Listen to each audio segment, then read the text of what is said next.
Hello, lovely beings. This is Dr. Kat here today to talk to you about balance.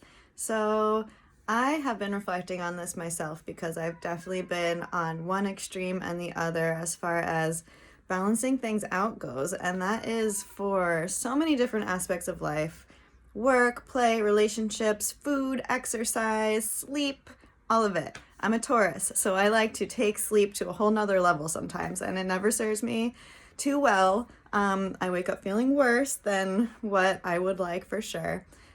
So balance with food, especially. I've been having this conversation a lot with patients and also with myself because there are so many conflicting theories out there about how we should be feeding ourselves. And really, I've struggled with this for years and years and years. It all started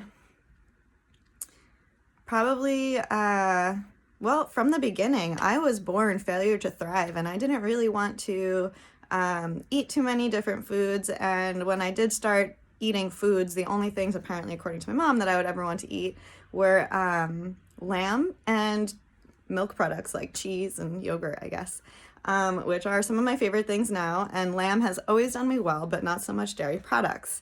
I always wondered why did I crave that so much? What did I need from it? And how do I incorporate that, really infantile truth, bone truth, into my life now, because I certainly miss dairy when I don't have it. And it's been a struggle. Same thing with gluten. The next big struggle that I had was when I went to start seeing a naturopath myself. I must have been probably 16 years old, and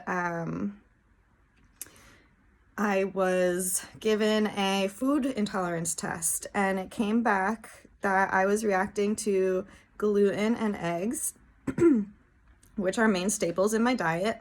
When I stopped eating them, my belly started feeling better, but the whole reason that I was doing that was for my skin. My skin was not getting any better, and I was also starting to have anxiety and panic attacks at restaurants, hanging out with my friends, just like literal existential crises over what I can and cannot eat. I'm actually getting heated thinking about it now, I think.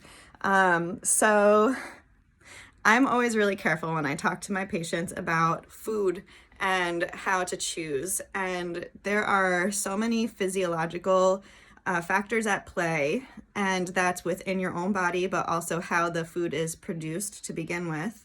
And there are also energetic aspects to that.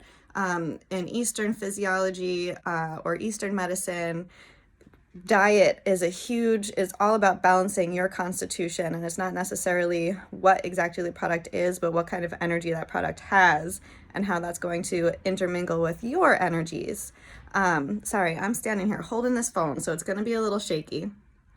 What I'm coming to realize now, practicing as a naturopath my own self for 5+ years now, is it really comes down to more so a balance than what you're not eating and what you are eating.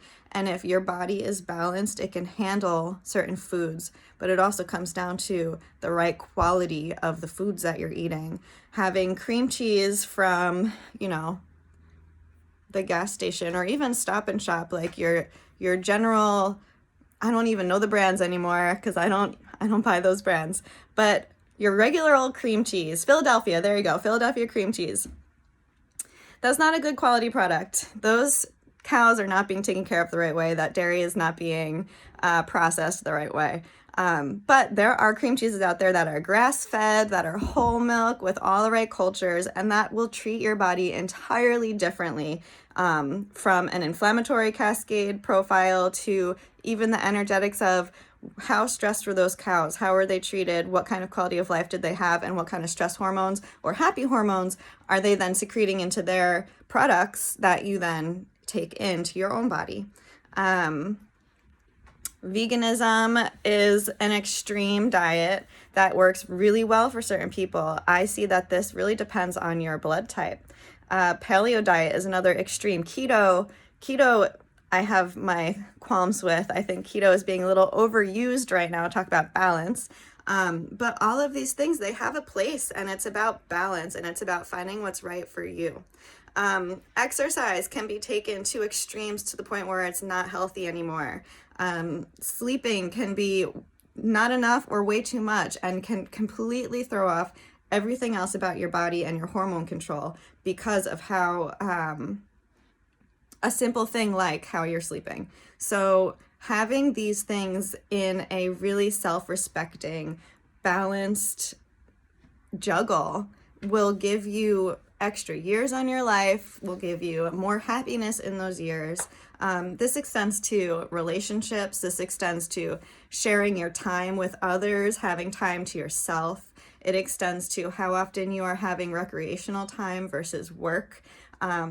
And another one that I really am, firsthand passionate about is studying, because as we all know, having a doctorate, it takes a lot of studying. And I have a master's on top of that. So I had to come up with techniques that wouldn't drive me crazy. And trust me, I have driven myself crazy with these things. And I have had breakdowns and cried and, wanted to screw it all and run away and just like live in a mud hut somewhere. Sometimes I still do, but it's about the balance. And if you are studying the same material over and over and over, thinking that that's going to help you, like to the point where you're exhausted, to the point where you're sick of the information, you're not learning, and your brain isn't going to hold that information. It's going to hold the trauma around that, and it's not going to hold the information. It takes rest. It takes having increments of study and then increments of rest. And there is tons of research that shows that your brain is going to work so much better, and it's going to memorize so much more, and it's going to use critical thinking in a very helpful way if you are respecting and honoring this balance of how to take in information, how to process it, and how to, archive it. So I have seen this time and time again in my own life and in the life of my patients. I do love to work with traumatic brain injuries. I love to work with stroke patients.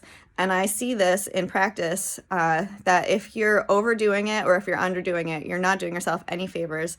And some people get nervous, like, oh, well, what if I'm not going to do enough then? If I have to take these breaks, I'm not doing enough and I'm going to hold myself back. When in fact, if they actually honor that suggestion and they do it, they find that they can accomplish so much more. It's not about working hard, it's about working smart. And this is a whole key of balance. So there's tons more. I'm sure I'll talk about balance again because I'll be thinking about the things that I've said here. I'm like, oh, I missed that. Oh, I didn't say that. But I'm going to maintain my balance right now and say that we've had enough of a discussion. I've planted some seeds.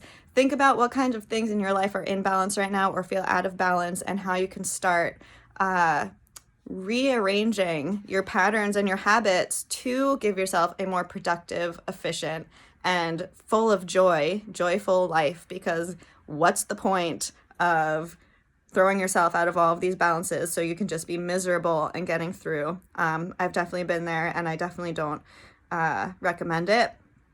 And I do see the value in getting there so I can honor myself more and practice balance. And nowadays I do feel when I'm starting to get out of balance, and that can, depending on where I am in my imbalances, it shows itself in different ways. And so I can react faster and say, oh, my body's giving me that clue that I'm really just burning the candle at both ends with this one thing, or I'm just ignoring and neglecting this fact of my life that I need to be balancing more and treating differently.